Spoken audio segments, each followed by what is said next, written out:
YTN 보도에서 나오는 독일 미네에서 시험 변기를 이렇게 운행을 하시던 그 항공기 업체가 이볼 무슨 개발업체라는데 이름은 나와 있지 않았습니다.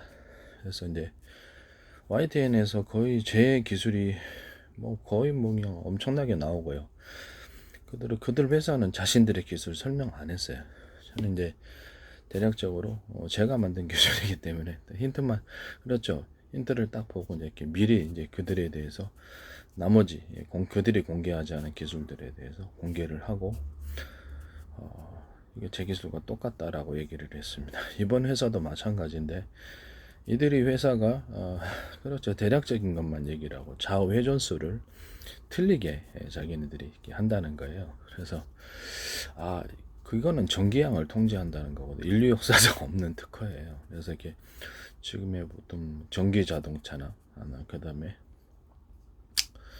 아니면은 저기 그 헬리콥터 또는 프로펠러로 돌아가는 이런 부분들, 드론이라도 전부 변속기어로, 선풍기조차도 변속기어로 움직입니다. 선풍기조차도 기어가 들어가요. 그래서 이런 부분들, 그렇죠. 기존의 모든 인류 없어서 없는 특허를 만들어낸 거예요. 근데도 그거를 2019년도부터 개발했다고요. 어떤 회사도 다 거짓말할 수 있습니다. 2013년도, 어떤 나라는 1980년도부터, 어떤 나라는 1930년도, 어떤 나라는 1830년도부터 개발했을지도, 그렇죠. 말로는 누구든지 이렇게 할 수 있어요. 그들은 전 세계 특허를 먼저 항공기 개발하기 전에 변속기 없이 움직이는 그런 방식에 대해서 전 세계 특허를 먼저, 그렇죠. 엄청 어마어마한 돈이죠. 엄청난 돈이 들어오게 되는 거예요. 아시겠어요? 그들이 항공기 프로펠러는 양쪽 윙에 있어서 한 열댓 개가, 그럼 열댓 개마다 전부 다 변속기어로 다 달아야 된다는 건데 그렇죠. 변속기어 없이 움직인다는 거죠. 그건 제 방식이라는 거예요. 그게 지금. 그래서 그들이 기술을 공개하지 않았어도 저는 제 방식을 설명할 수 있었습니다. 화목연료의 펠럿을 적게 넣으면 많이 타느냐, 적게 넣으면 적게 타고 많이는 많이 타는다. 그래서 전기양을 변속기어가 없이 전기 자동차나 뭐 이렇게 비행체, 드론이나 이런 것에 전기로 가는 모든 부분에 있어서 가정용 이렇게 선풍기도 그렇고 가정용 모터도 그렇고 기어 방식이 아니라 전기양을 통제를 해서 들어가는 방식은 제가 세계 최초입니다. 그래서 이제 그들은 이제 그거 기술 구조를 그 방송에서는 설명을 안 했어요. 그냥 좌우 회전수만 틀리게 한다. 그래갖고 이제 조향 장치, 오른쪽에 이제 이렇게 전기를 많이 보내주면은 오른쪽으로 기울고 왼쪽으로 이렇게 항공기에 있어서 왼쪽으로 많이 보면 왼쪽으로 간다, 이렇게 얘기했어요. 그게 이제 제 기술이라고 저는 말씀을 드렸어요. 왜냐면 그렇게 설명한 것이 그전엔, 그렇죠. 이게 변속 기어를 통해서 움직이거나 아니면 제 방식의 전기 양을 통제하는 방법으로, 이게 전 세계 최초라 그랬잖아요. 세계 최초 기술이라고. 그들은 그 기술을 먼저 가졌어요. 그리고 말도 안 되는 게, 그렇게 많은 프로펠러를 돌리면 전기가 금방 고갈이 나가지고요. 항공기로서는 의미가 없어요. 항속거리 자체가 안 나오고, 거기 자체 수소를 탑재를 해서 전기를 만들어내더라도, 그렇죠. 그 많은 프로펠러를 돌리는데 쓸데없는 전기를 다 낭비를 하는 거거든요. 그래서 요새 드론 같은 거 보면 위에다가 이렇게 팍팍팍 이렇게 위에서 헬리콥터 방식으로 돌아가잖아요. 왜 그럴까요? 그 방식은 양력을 이용할 수가 있어요. 근데 이거는 양력을 이용하는 것도 아니고 바람을 빨아들여서 뒤로 이렇게 내뿜는 방식이기 때문에 효율이 많이 떨어집니다. 그런 것은 파워 자체가 의미가 없는 거예요.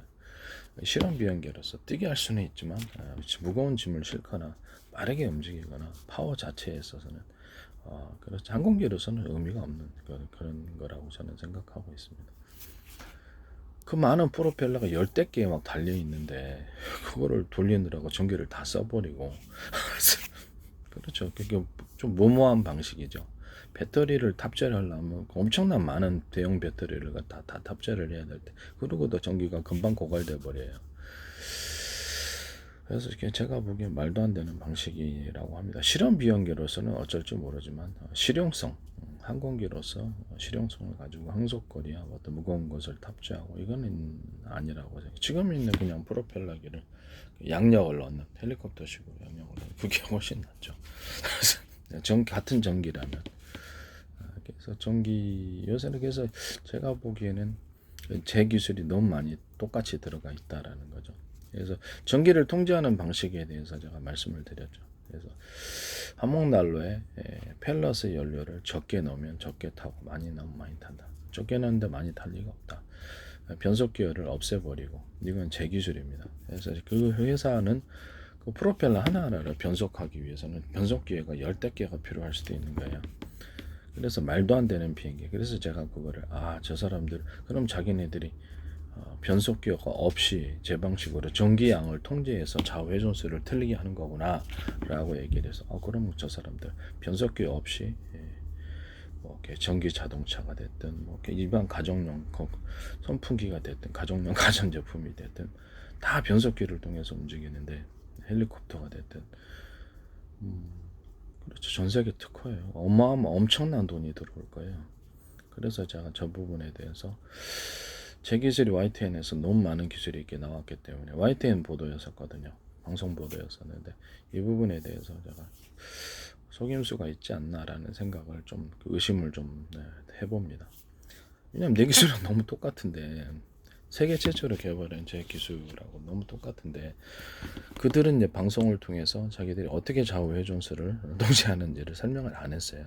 변속 기어를 보통은 다 변속 기어를 하죠. 네, 근데 변속 기어를 프로펠러기가 열 몇 개인데 열 몇 개를 변속 기어를 단다는 게 그렇죠. 빚진 사람들이죠. 만약에 그런 걸 그렇게 했다면 말도 안 되는 거죠. 그래서 이 부분에 대해서 말씀드립니다. 그 사람들이 그렇다는 게 아니고 만약에 변속 기어 방식으로 했다면 그렇다라는 거죠. 말도 안 되는 비효율이죠. 말도 안 되는 그렇죠. 그 제 방식을 했다. 전기 양을 통제해서 좌회전수를 통제하는 제 방식이 들어갔다. 그들이 이제 기술을 설명하지 않았어도 제가 어떻게 제가 안 해요. 그래서 그들이 설명하지 않았어도 다음과 같은 기술을 내가 그 사람 저 영어도 모르고 독일어 모릅니다. 기술 협의한 적도 없고 어떻게 나머지 기술을 내가 다 안다는 거냐. 계속해서 발표를 해왔던 이런 기술들에 대해서 동일하게 YTN에서도 다 나와서 YTN에서도 나왔었어요. 그런 비슷한 기술들이. 그래서 독일에서도 따라서 전기양을 통제를 해가지고 돌리는 변속기 없이 이거는 전 세계 최초 기술이에요. 그래서 어마어마한 금액을 받을 수 있습니다. 네. 그리고 전 세계 모든 전원 공급기가 그렇죠. 다 바꿔줘요. 이 방식으로 다 바꿔줘 가지고 이거는 뭐 말도 안 되는 엄청난 금액이에요. 그래서 이 부분 전 세계 전원 공급기가 안 들어가는 데가 없으니까 군사용부터 가정용, 산업용, 뭐 전기차뿐만이 아니에요. 전 세계 전기 공급 방식 자체가 이 방식으로 들어가야 되는 거예요. 반도체 안에서 전기를 회로를 그려가지고 전기를 공급하는 방식도 다 이 방식을 제가 다음과 같이 설명을 해드리겠습니다. 왜 그런지. 제 기술을 한 거라고 저는 확신하고 있습니다. 자, 전기차 배터리에 전기차 배터리 현재 있는 배터리를 8개로 나누자고 물리적으로 이렇게 제가 말씀을 드렸죠. 그래서 이거를 전기 충전소에서 충전을 할 때 그렇죠. 이 전기 콘센트 방식으로 해가지고 전기를 갈라가지고 저걸 8군데 동시에 충전하고 이 8군데의 하나의 배터리는 가령 우리가 20개나 30개 조각으로 연합체가 된 그것이 하나의 배터리로 보이게 할 수 있잖아요. 그 안에서 20조각이든 30조각이든 그런 작은 배터리로 구성이 됐을 때 같은 전선을 연결을 해서 그걸로 그렇죠. 공급을 전선을 연결해서 동시에 충전하면 얼마나 빠르겠어요. 충전 속도가 어느 정도 엄청 빠르죠. 이 방식을 선택하시면 이제 제 기술 구조가 되겠습니다. 이거를 격벽 처리를 하고 외부 충격으로부터 보호하기 위해서 그런데 외부 온도로부터도 격벽 처리를 하면 우리 집안에서 냉난방 하듯이 외부 온도가 덥든 간에 여름이든 겨울이든 상관없이 시원하게 지내거나 따뜻하게 지낼 수 있죠. 겹벽 처리를 해서 냉난방 시스템을 넣자라고 아이디어를 냈고요. 배터리 실력이 겨울에 떨어진다 그래서 제가 이거는 그렇죠, 온도 때문이다라고 생각하고 전해질 용액 때문에 그런 거예요. 그래서 제가 그 부분을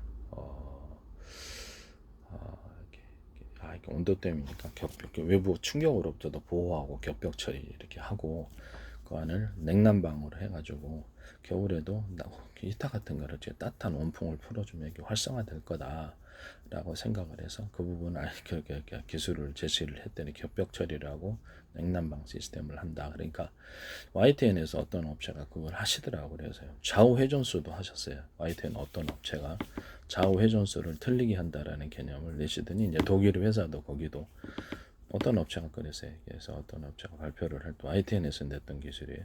좌우 회전수를 틀리게 한다는 거예요. 내가 이것은 가르쳐준 기술인데 라고 YTN 제 페이스북에는 국정원이 보도록 광고를 오랫동안 냈었고요. 카이스트 포항공대 과학기술협회 과학기술 원인가 뭐 그런 거 하고 서울시 그다음에 주한미군 주한미 대사관 이런 것들 주한미군 관련해서 이렇게 활동까지도 보도를 하시고 광고를 오랫동안 냈었어요. 한화 방산 시스템 방산 기업들도 광고를 계속해서 냈었습니다. LG그룹 뭐 이렇게 현대기아차 그룹 대형 그룹들도 다 광고를 꾸준히 오랫동안 냈었습니다. 요즘에는 안 하시던데. 그래서 이 부분을 제가 말씀을 드립니다. 서울시라든지 지자체 정부 관련 지자체들이 오스트리아 관광차 이런 데도 많이 냈었거든요. 그래서 전 거기서 아마 보지 않았을까.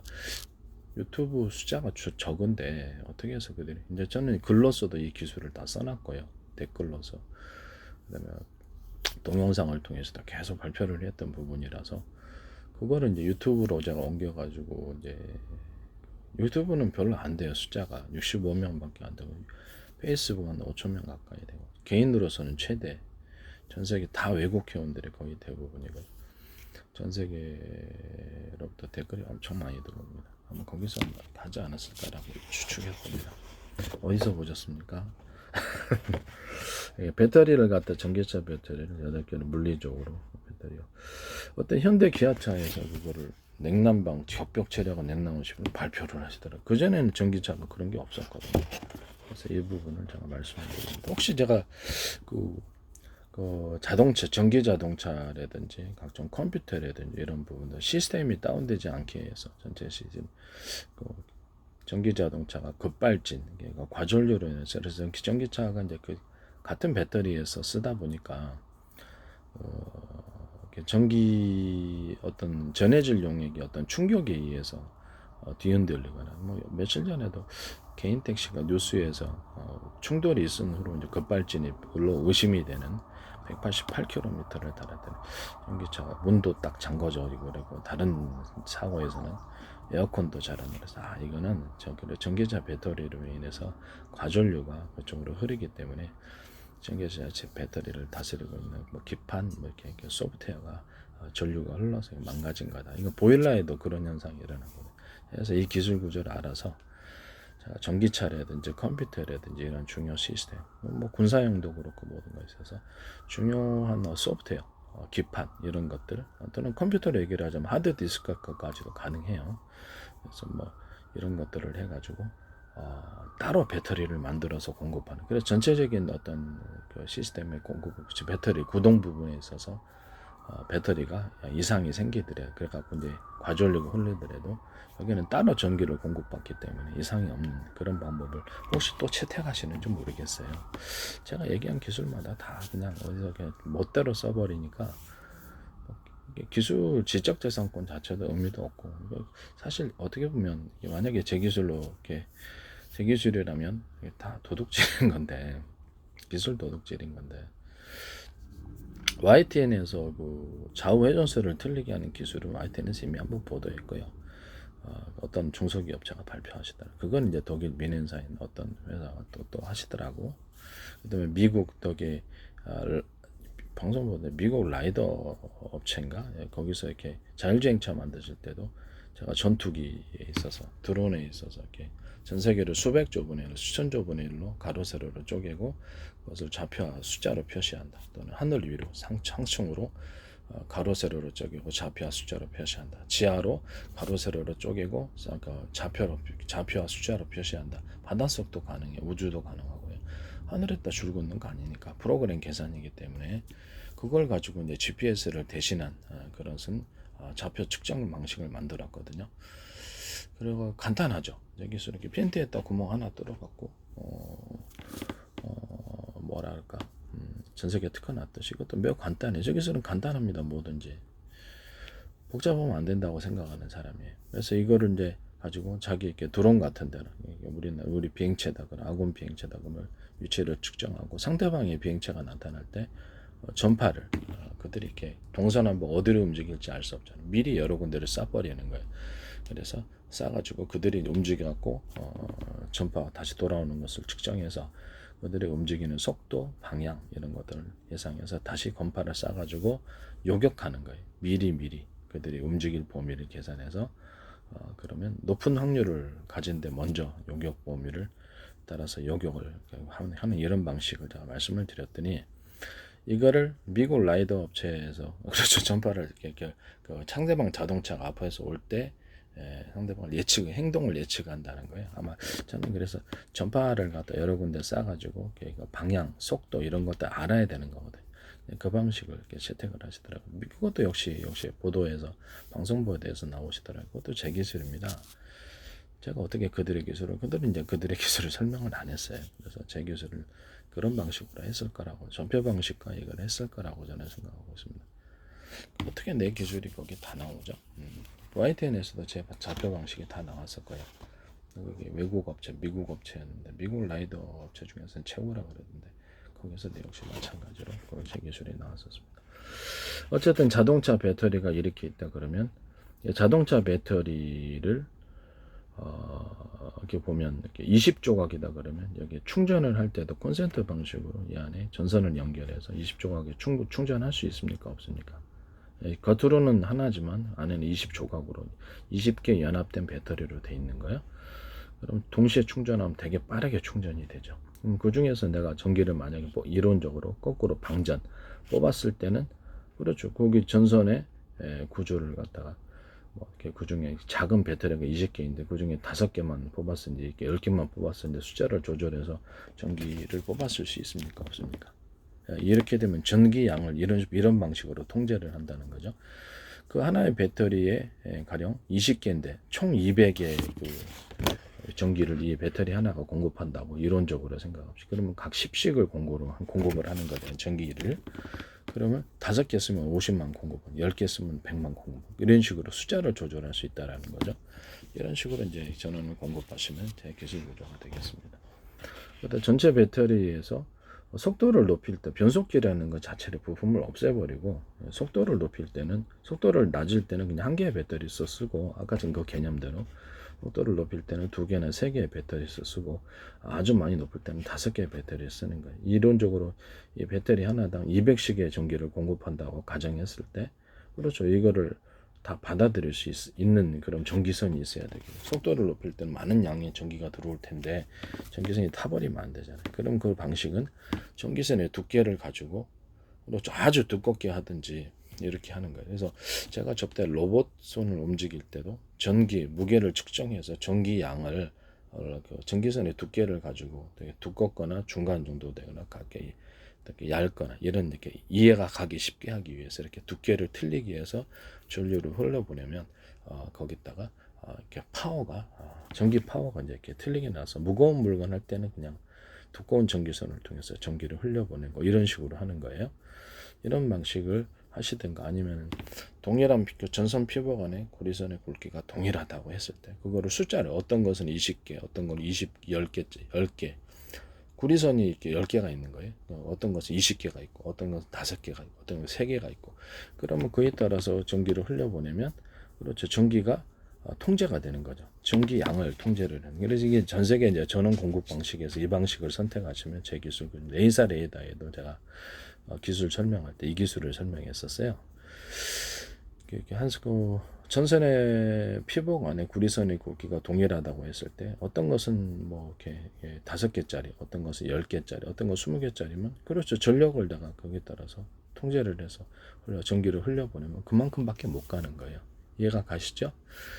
그걸로 이제 이렇게 전원 공급기 방식을 선택하시면 제 기술 구조입니다. 특히 이제 어떤 기술은 이렇게 그런 식으로 이제 전기 양을 통제를 한다는 거죠. 방법 자체에 있어서 이 한 개의 배터리에서 전기를 갖다 쓸 때는 이게 만약에 이 모든 전기선이다 자동차다라고 했을 때 자동차는 이제 지선에서 이렇게 조그만 도로에서 쏟아져 나올 때 자동차가 8차선, 10차선으로 이렇게 넓혀놓으면은 그렇죠. 거기 이제 한 대도 지나갈 수 있고 두 대도 지나갈 수 있고 10대 또는 100대, 20개, 200대도 지나갈 수 있어야 이렇게 도로를 넓혀놓는 그런 방식으로 해서 전선을 굵기를 아주 두꺼운 거라서 그 모든 전기가 배터리 여러 군데에서 들어와도 많은 양의 전기가 들어와도 타지 않도록 그렇게 해주던가 아니면은 전선 피복 안에 있는 구리선의 굵기가 동일하다고 했을 때는 그렇죠. 그 숫자를 많이 해줘. 8차선, 10차선 늘리듯이 뭐 이렇게 그러죠. 전기의 전원선 피복 안에 구리선을 8개 동일한 굵기의 구리선이라면 숫자를 많이 하네. 숫자를 많이 해서 뚱뚱하게 만들어요. 그렇죠. 뚱뚱하게 만들어 두껍게 만들어준다는 거죠. 그런 방식을 선택하시든가 이렇게 하시면 돼요. 어쩔 때는 뭐 회사만은 뭐 20개짜리도 있을 수 있고 30개짜리도 있을 수 있고 동일한 양의 뭐 전선 피복 안에 동일한 두께라 그러면 구리선이 숫자를 가지고 전선을 통제할 수 있어요. 그래서 여러 군데 배터리에서 들어와도 8차선, 10차선으로 도로를 늘려서 지방 이게 조그만 도로에서 자동차가 한꺼번에 쏟아져 나와도 수용할 수 있는 구조를 만드는 거죠. 이 방식은 제 기술 구조입니다. 모터에 들어가기 일정 부분의 선을 일부러 이렇게 두껍게 만들어 갖고 거기다 그 자체로 이제 커패시터 전원을 축적시키는 방법으로 쓰는 거예요. 일정 그 전하고도 차별이 되죠. 그 전하고 차별 일정 구간을 모터에 들어가기 직전에서는 두껍게 만들어서 거기 안에 전원을 전기를 축적하여서 강력한 구동을 나타냅니다. 그런 방식을 선택했고요. 그다음에 모터 안에 들어가는 구리선도 그렇죠. 전체에 많은 전기가 들어가더라도 타지 않도록 구리선을 두껍게 만들어주는 거죠. 최대한 너무 두꺼우면 모터가 돌아가는데 지장이 있잖아요. 그래서 가장 적절하게 그렇게 하시면 될 것 같아요. 그래서 그리고 이제 거기 안에 들어가는 연구 자석은 한 두꺼운 한 겹으로 들어가는 게 아니라 여러 겹의 연구 자석이 들어가요. 그래서 동일한 두께일 수도 있고요. 또는 어떤 것은 동일하지 않은 뭐 대중소다 두께가 그러면 두께로 얘기를 했을 때 예를 들면 그러면 이렇게 두께를 틀리게 하면 거기가 더 에너지가 활성화돼요. 그래서 약간 파워업이 된다 그러나 모터가 그런 현상이 나오게 돼요. 그것도 제가 세계 최초로 제가 밝혔고요. 이것은 모든 만물은 서로 평균하고자 원리를 따라서 서로 차이가 있었을 때 그들은 하나로 합쳐지고자 하는 융합 현상을 나타낸다. 서로 교류를 하고자 한다는 이런 이론을 발표했었거든요. 유튜브를 통해서 페이스북을 통해서 평균하고자 한다는 거죠. 그래서 그게 에너지 활성도가 굉장히 높아지게 됩니다. 그래서 그런 모터를 이제 만드셨으면 제 기술 구조가 되겠습니다. 남의 기술을 함부로 쓰지 마세요. 자기 기술을 개발해 자신이 쓰는 게 옳다고 저는 생각합니다. 저도 상업화를 지향하고 있고 지적재산 형성을 위해 지향하고 있는데 똑같은 기술이 지금 좌우 회전소를 틀리게 한다는 기술이 YTN에서도 나왔고 독일에 있는 미네에 있는 거기에서 해서 나왔습니다. 제 기술하고 똑같아요. 저는 이제 그 비행체에 있어서 전기 자동차도 그렇고요. 모터를 각각 4군데 전기 자동차에 달아가지고 그 축마다 바퀴를 돌리는 그래서 회전수를 틀리게 하면 우측에다가 회전수를 전기양을 많이 공급하면 우측으로 가고 왼쪽에다가 동기양을 더 많이 공급 왼쪽으로 간다 이렇게 얘기를 해요. 뒷바퀴도 역시 마찬가지고요. 그 프로펠러기를 단 그 드론이다 이제 이렇게 비행체다 그러면 그렇죠. 밑으로 내려가야 될 거냐. 자동차는 밑으로 내려가는 게 어째 지하로 내려가거나 하늘에 떠다니지 않으니까. 그래서 비행체는 좌우로만 갈 수는 없는 거죠. 밑으로도 내려야 되기 때문에 프로펠러를 이렇게 움직여서 바로 프로펠러를 이렇게 움직여서 그 프로펠러 하나의 회전축에 프로펠러기를 여러 개 다는 구조도 있어요. 그렇죠. 프로펠러기를 돌릴 수만 있으면 되는 거거든요. 회전축을. 그래서 그런 방식을 제가 이렇게 잠수함에도 쓸 수 있고요.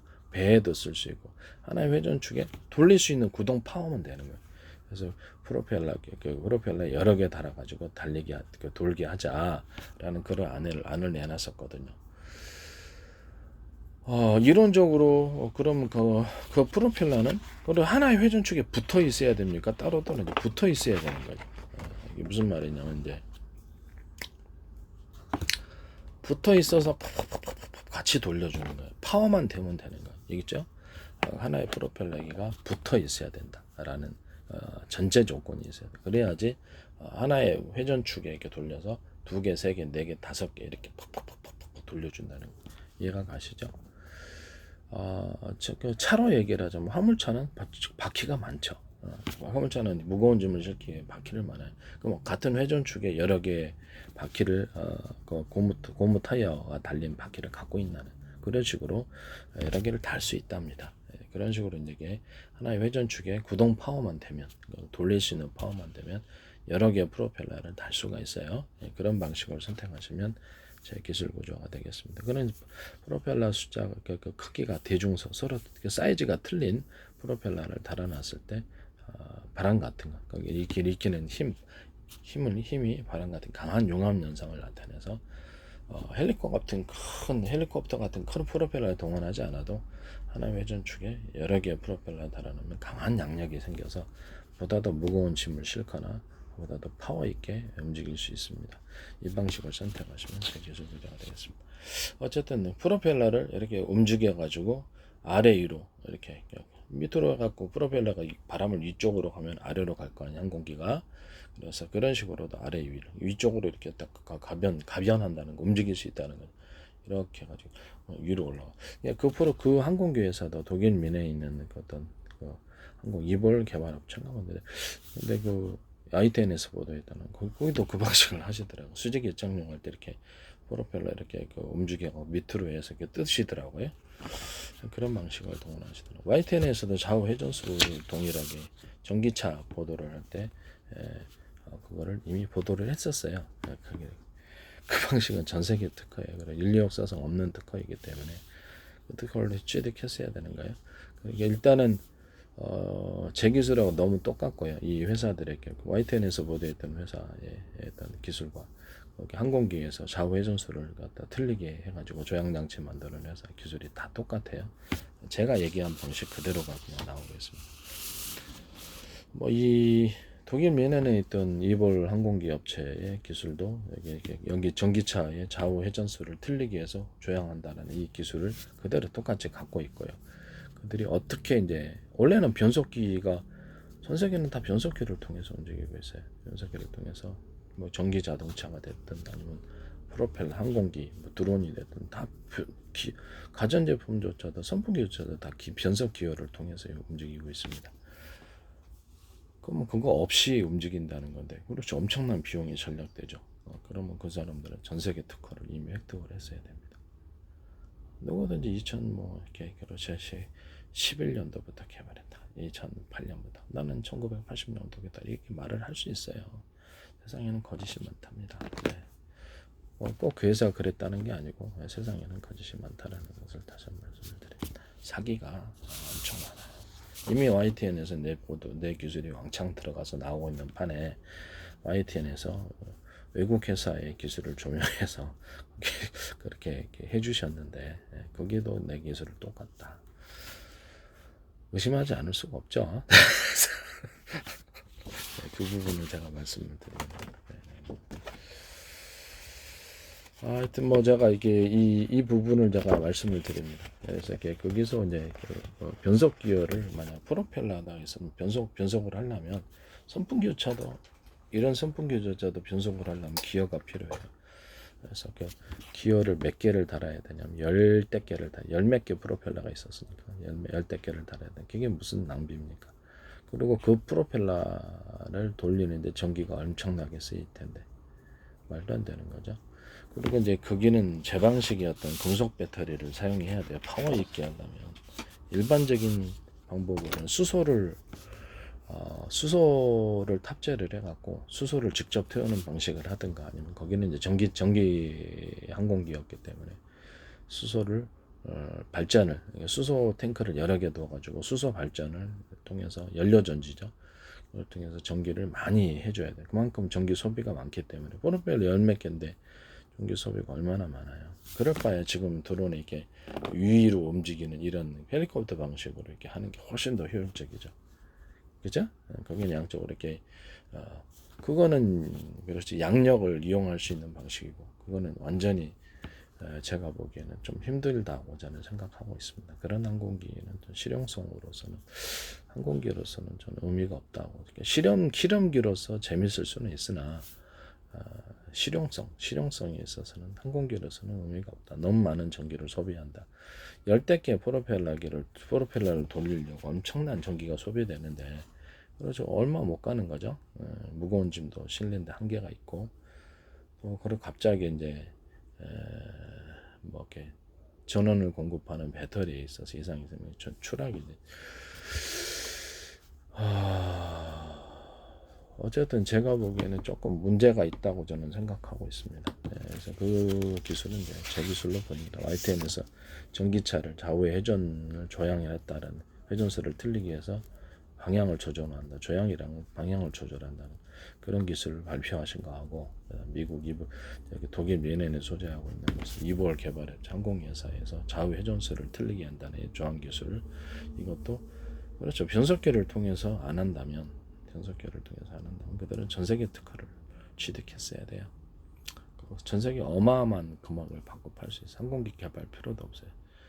변속기 없는 세상을 만들었으니까. 제 기술이 변속기 없는 세상을 만듭니다. 저도 이거 엄청난 큰 기술로 생각하고 있어요. 다시 한번 말씀을 드리는데, 그 다음에 배터리에 있어서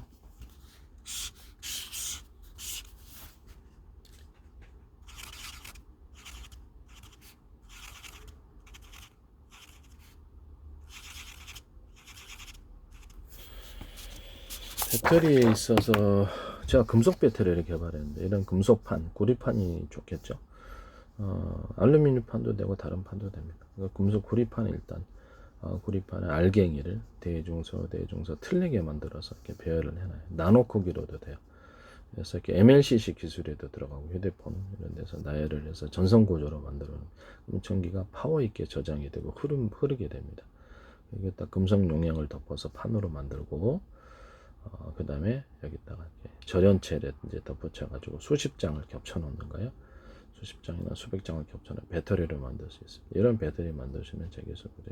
또는 이게 좌우로 이것을 갈라가지고 마이너스 플러스로 만들 수도 있어요. 회사에서 좀 그렇죠. 마이너스 플러스를 만들어서 사용할 수도 있어요. 마이너스 되고 플러스고, 그렇게 해서 이게 금속 배터리, 이게 MLCC 기술입니다. 이런 기술 만드시면 제 기술입니다. 나노 크기로도 가능합니다.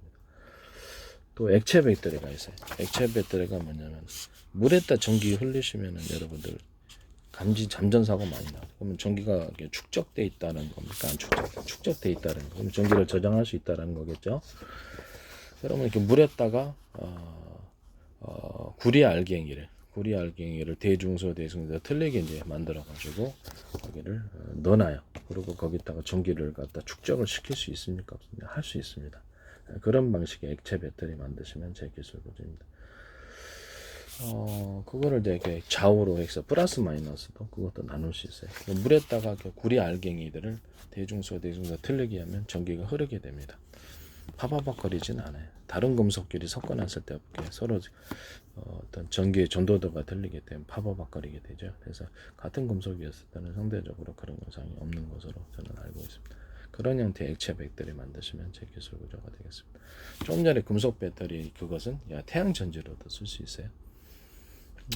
방송국 전 반사판처럼 해갖고 빛을 갖다 수십 군데에서 이 판에, 금속 배터리의 이 판에 검은색을 칠해야 되겠죠. 수십 장이나 수백 장을 겹쳐놓은 판에 빛을 쪼이면 거기다가 이렇게 전선을 해서 전원을 걸어줘야 돼요.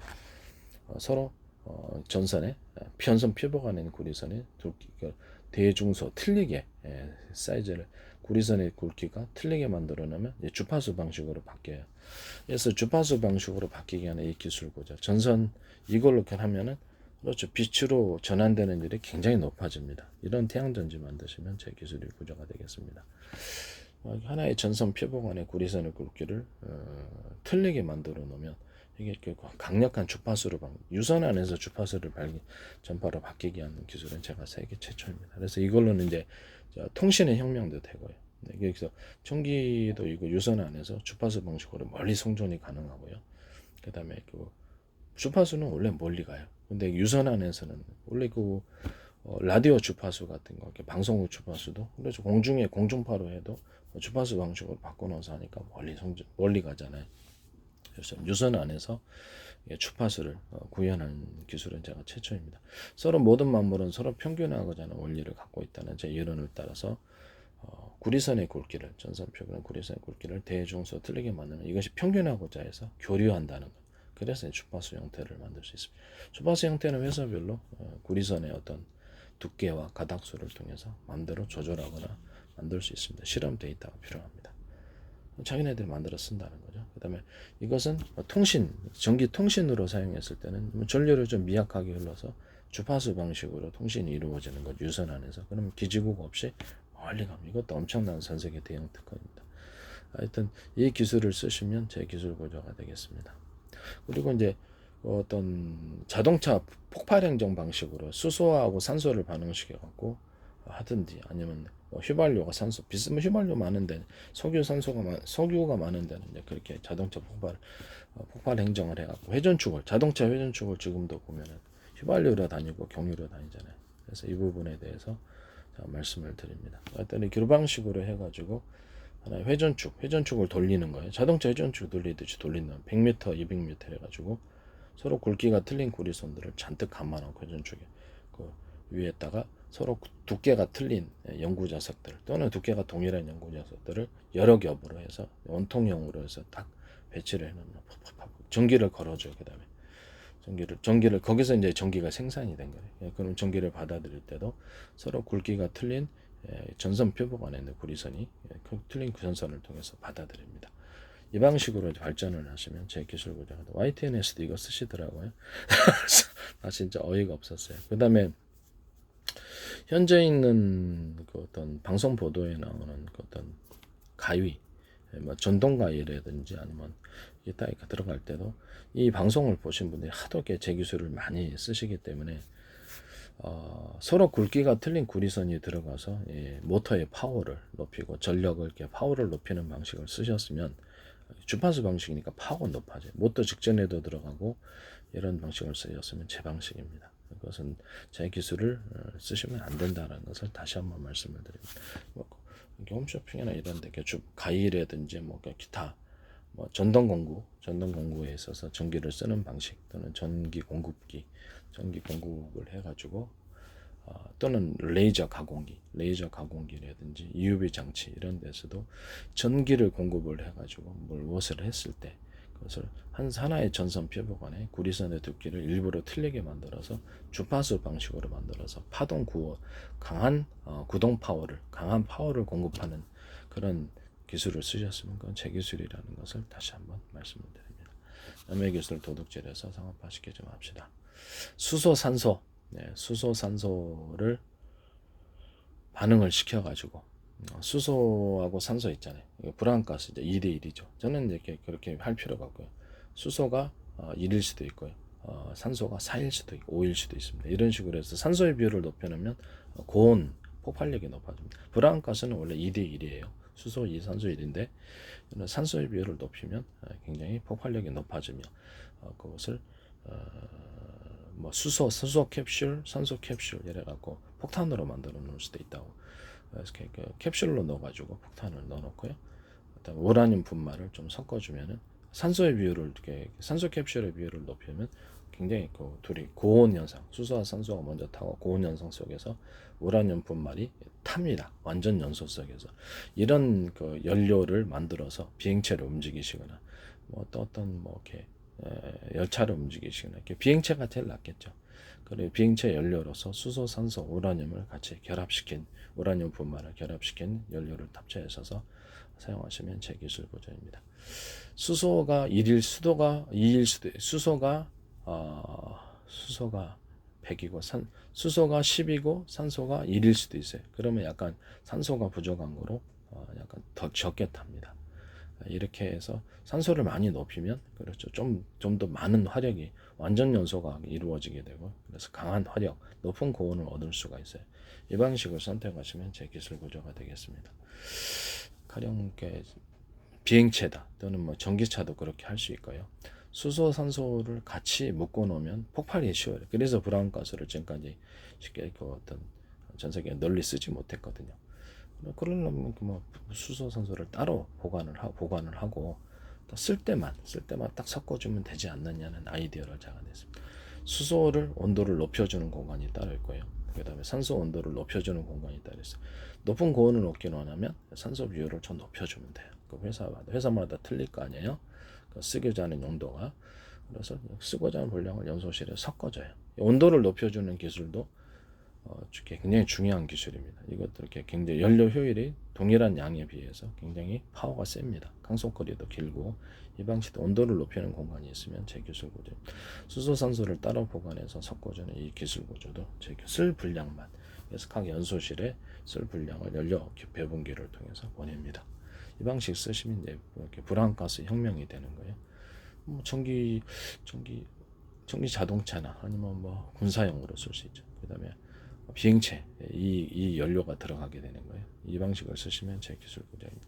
휘발유나 경유 또는 특히 가스에다가 휘발유 경유다 그러면 따로 보관을 했다가 각각 온도를 높여주는 공간이 있고 이것을 같이 섞어줘서 쓸 분량만 딱 해주는 이런 방식. 원래 공기 흡입 방식으로 자동차는 일반 내연기관차는 달리는데 그것만 완전 연소를 위해서 산소를 따로 추가로 공급해주는 방식이에요. 공기 흡입과는 또 틀리게 공기 흡입은 해줘야 돼요. 왜냐하면 연소실을 연소실 높은 고열이 일어나는 연소실이 거덜날 거 아니에요. 그래서 공기층으로 이렇게 딱 보호를 해줘야 되기 때문에 공기 흡입도 있어야 됩니다.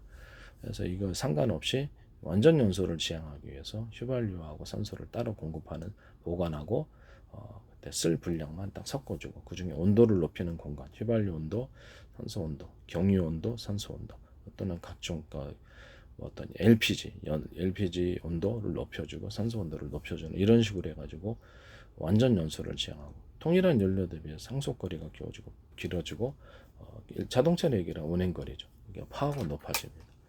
그렇죠. 비행체는 항공유 사용하시니까 항공유 플러스 산소겠죠. 예, 그런 공간이 따로 있어요. 이런 식으로 이제 만들어 놓으시면 엔진 구조를 제 기술이라는 것을 말씀을 드립니다. 남의 기술 도둑질해서 악화시키지 맙시다. 또는 화력 발전, 석유를 한다든지 가스 발전한다, 아니면 우라늄 원자력 발전할 때도 산소를 인위적으로 추가로 공급을 하셔가지고 태우는 방식을 사용하시면 제 기술 보조가 되겠습니다. 그 다음에 원자력 발전이든 석유 발전이든 뭐 가스 발전이든 이런 걸 통해서 어떤 대형 솥을 데워가지고 증기 발전하는 방식이 아니라 작은 솥을 미니로 많이 만들어가지고 거기서 석유로 태우든지 석유로 이렇게 가열을 하시든지 아니면 석탄으로 가열을 하시든지 가스로 가열을 하시든지 원자력으로 가열을 하시든지 이렇게 해가지고 작은 솥들에 있는 물을 끓여서 그것을 그렇죠 대형 솥으로 옮겨주는 거예요. 대형 솥은 조금만 끓여도 되거나 안 끓여도 되거든요. 그걸로 이제 증기 발전을 하는 이런 방식을 작은 솥이 그렇죠. 작은 솥이 한 100개 있다. 그럼 큰 솥보다 낫다는 거죠. 물을 잘게 쪼개가지고 한꺼번에 이렇게 데우는 것보다 잘게 쪼개서 빨리 데우면 빠르다는 제 이론이에요. 가스레인지 집안에 있으시죠? 그러면 큰 통에다가 여러분들 가스레인지 보통 3구 쓰시잖아요. 3구짜리. 큰 통에다 데우는 게 낫습니까? 그냥 3개에다 분할해갖고 각각 주전자에다 하시면 빠르게 데우죠. 이렇게 물을 쪼개서 하나로 합해주면 빠르게 데울 수 있습니다. 또는 가스레인지가 10개짜리, 20개짜리면 그러면 더 많은 물을 갖다가 쪼개갖고 필요한 양만큼 그렇죠. 각각 작은 양으로 끓어버리면은 빨리 많은 양을 대용량으로 만들 수 있거든요. 그런 방식으로 화력 발전을 하시거나 뭐 석탄, 또 가스 발전, 또 원자력 발전을 그런 식으로 작은 솥을 만들어서 물을 이렇게 작은 단위로 나눠서 빨리 끓여서 하나의 큰 솥을 합해지는 이런 전기 발전 방식을 선택하시면 제 기술 구조입니다. 남의 기술을 도둑질해 상업화시키지 맙시다.